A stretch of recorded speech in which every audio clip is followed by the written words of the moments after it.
All right, there's a surf clothing company a long, long time ago that had a saying on all their stickers and posters that has stuck with me all these years.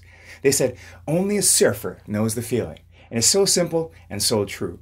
Until you've been on that wave, in that spot, at that time, you'll never know what it's like. And I like to borrow that expression just a little bit, change it just a little bit for all the moms and dads out there and say, only a parent knows the feeling.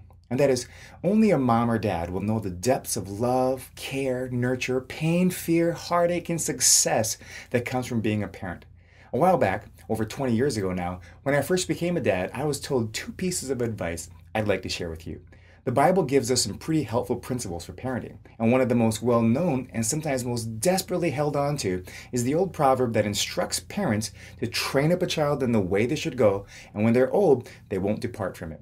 And this is a very reassuring and comforting verse because sometimes there's a lot of pain and even guilt involved in parenting.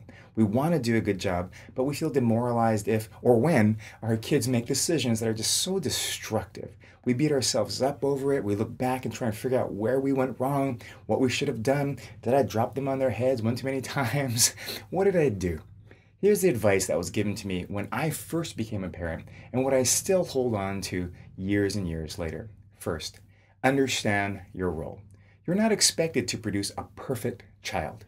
You are expected, however, to give your best effort to love, care for, and nurture them.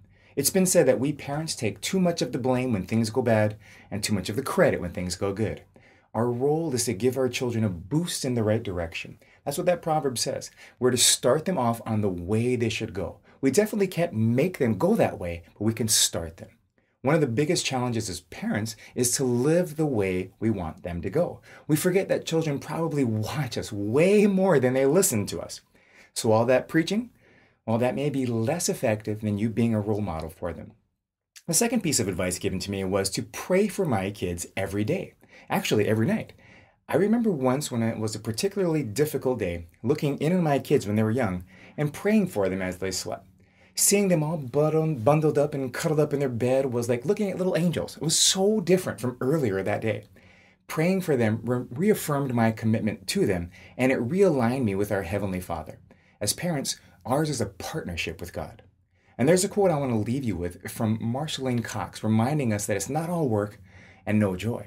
She says this: parents are often so busy with the physical rearing of children that they miss the glory of parenthood, just as the grandeur of the trees is lost when raking leaves.